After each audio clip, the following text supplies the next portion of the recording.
and welcome back to the Heroclix History Channel. Today we are going to talk about the set Xplosion that came out in 2003. See it in my box. And as you've seen, we're still working on some camera issues, trying to make these videos work out nice, and we're just going to go ahead and dig into this. In a little bit here, I am going to open these boosters, and we're going to see what I got. I managed to find these online for a relatively decent price. And I'm also going to give somebody a special shout out today, so be sure to stick around. Now, let's have a look at what I have from the museum. Once again, we're just going to go ahead and dump these out because it's a fun way to do it. Yeah. There we go. Alright, let's take a look at what we've got here. Now we got some Gambit, we got some Daredevil. There's the Mandarin, the first time that he was made. Let me pull back so you can see him. There we go. There's the Mandarin. Let's go ahead and make some room here so you can see him. I do have Veteran Mandarin sitting here. Let's go ahead and grab him. And they had the archenemy bases. And I think they were a lot more balanced than prior archenemy bases because the stats just worked to make them, I'd like to say, a fairly equal challenge to each other. They both had 10 range to shoot at each other with. Each one had some pretty decent... oh wait, that's the rookie, not the veteran. Some decent opening stats, such as an 11 attack, 8, he has mind control. Oh, this was 12 range for this one, and 10 range for Iron Man, whose dial was just a little bit stuck, but he had 12 movement with a 10 attack and 3 damage, range combat expert. So they were pretty well paired off, I think, and pretty deserving of the double points if you KO'd one. Iron Man costed a lot more in points than Mandarin with 189 versus 141. But then with Mandarin, I guess you were supposed to be able to put in a lot of little dudes to go around him and get in Iron Man's way. So there is that. Got some nice uniques in here. One of the favorite uniques from that set was good old Phoenix here. First time that she was made, 85 points. I can't really say, let's see here, if I can turn this, yeah, her stats for somebody of that kind of power, even though she had a 12 range, not that good. She started out with a 16 defense, 2 damage, a 9 attack, and 10 movement. And while she had telekinesis, it just didn't feel very Phoenix, did it? But still, she makes a great historical first, and it was a fun little sculpt, too. One of my other favorites was good old Shadowcat as a unique. And Shadowcat, let's just double check here. Yep, I'm at the beginning of her dial. Had relatively decent movement, 8 with phasing, an 8 with energy explosion, thanks to the dragon, a 17 with super senses, and 2 damage with 4 range. So, not terrible. Kind of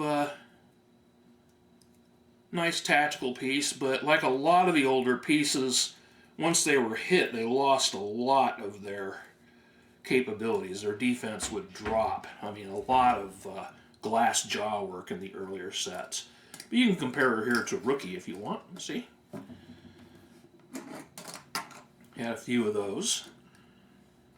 Now, one of the favorite go-tos in this set was the Paramedic, because just a quick and easy way to heal people. Even though the Rookie comes in with a 7 attack,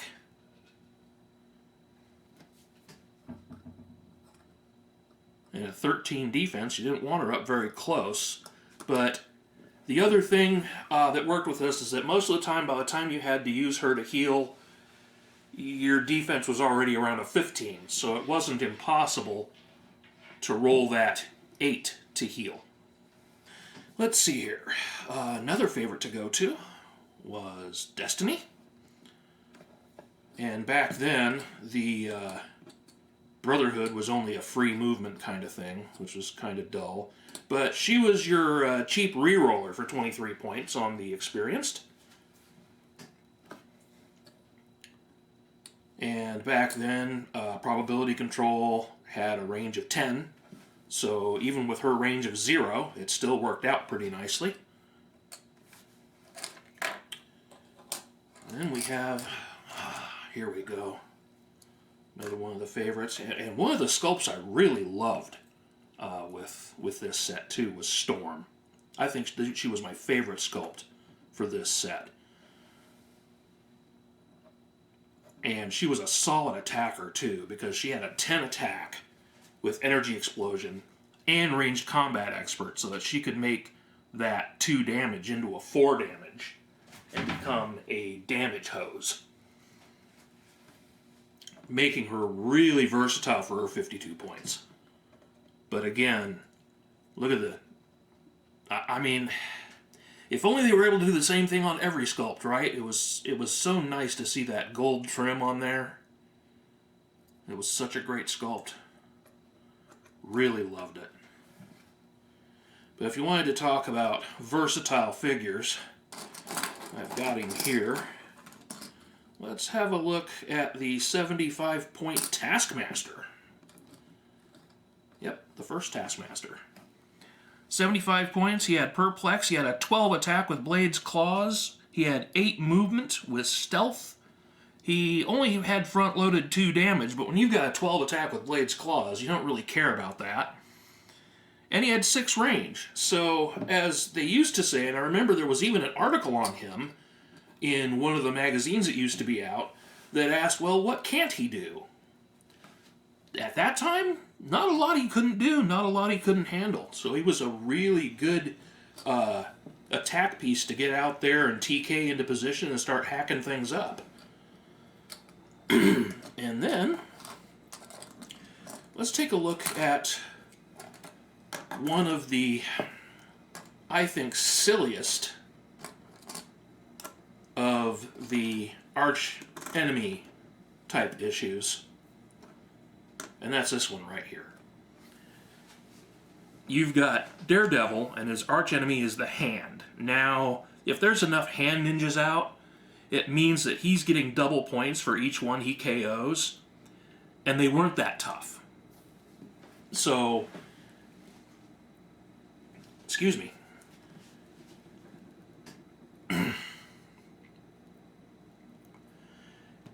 So, if you played Daredevil right and you were up against a bunch of hand ninjas, you were probably going to score some pretty good points. And we're going to get to another favorite here, and I know everybody remembers her. This was the era of the Con Artist. The Con Artist, most of them needed an activation click to become perplexers. And people spent a lot of time doing the 2-space shuffle so that they could push and get their Con Artists onto their perplex clicks. Usually I wouldn't always go with the veteran Con Artist for 16 points. They would go with lots and lots of rookies. And I'm trying to dig through here and just see if I've got a rookie lane here. Rookie Con Artist. Well, anyhow, very, very cheap on the points. And they would line up Con Artists and make some figure absolutely ridiculous because the rule of 3 was not a thing back then. So you could get really, really stupid with your stats in a short amount of time. And, I mean, put a bunch of them around Taskmaster. Put a bunch of them around Storm, Mandarin, anybody, and you've got something rude. And that's just the simple stuff. there were ways people got even more broken, like putting a bunch of them around a Sentinel. And I remember the Sentinel being really, really mean when stacked up with Con Artist. Here's a blue Con Artist. She was 12 points.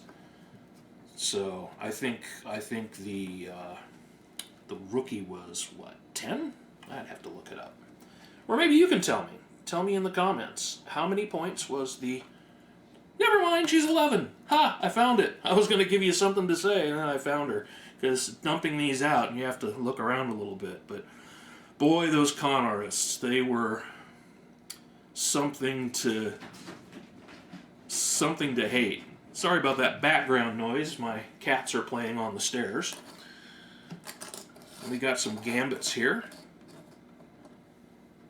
Having Gambit pop out was pretty cool. He was a stealth and perplexer and energy explosion type. And a few other neat villains in here, like him. We got Silver Samurai. Alright, well, oh, and Beast. Let's not forget good old Beast. I'm just gonna knock stuff around here and see if you can keep up with me. How's that? Alright, so I tell you what, let's go ahead and move into opening some boosters. Trying to keep this. Here we go. Now, boosters back then only had 4 pieces. So let's see what we got here. Hey, there's some of the old inserts. What do we got? We've got a rookie Boom Boom, who is also Meltdown. I've got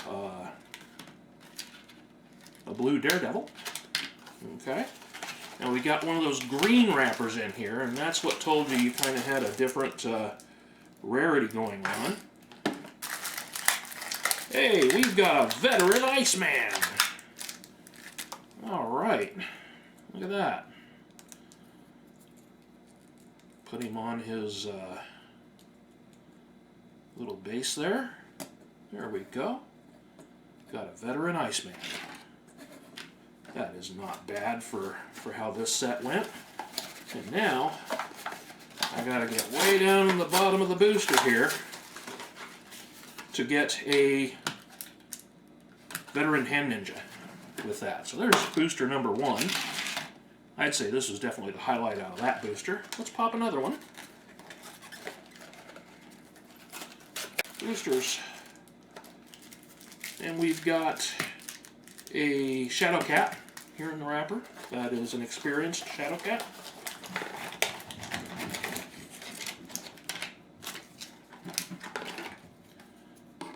Got a rookie Colossus.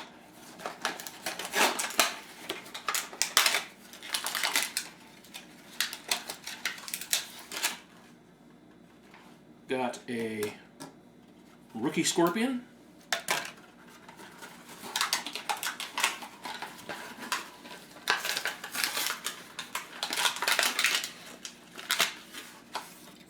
And another rookie Boom Boom. Not really a great booster in that particular case.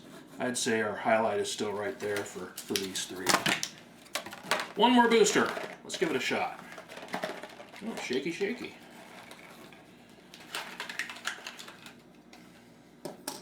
There we go. Got a SWAT officer. Bonk. What do we get here?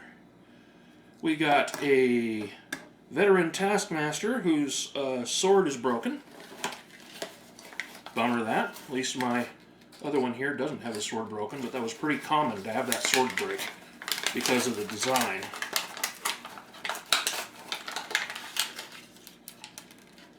We've got a... There's his sword. Veteran Psylocke. Let's see who's down here in the bottom. Somebody with a flight base, and it will be a rookie Shadow Cat. There we go. Not bad. I'd say that for me, this was still, these 2 were probably the highlights of those 3 boosters, but it was a fun little set of boosters. Now, I'm going to give that special shout out that I was talking about. I want to show you something. These dice are custom made by Stan Strokowski, and you can find him on Facebook and in a lot of the Heroclix groups. He is a custom dice maker. He does a wonderful job on them. He made my son these Freddy Fazbear dice. But where he really shined was when he made my King Falcon dice. And for those that don't know me too well, I'm an author, and King Falcon is a character from the stories that I have published. And I just wanted to give a shout out to him. Such excellent detail, wonderful work for custom dice. I'd say the best I've ever seen in custom dice work. So if you're looking for that, head to the Facebook groups, look up Stan. Hit that guy up, because he can make you some great dice, and he has a lot pre-made too. So I'd say that's probably everything for the mess I'm going to make today. Thank you for tuning in. Be sure to hit the button to subscribe and smash the like button and hit the bell, because subscribing will definitely improve your... Nah, it won't improve your dice rolls. What am I saying? But at least you can come here and have a good time. Thank you so much for tuning in here at the Heroclix History Channel. Keep rolling those boxcars.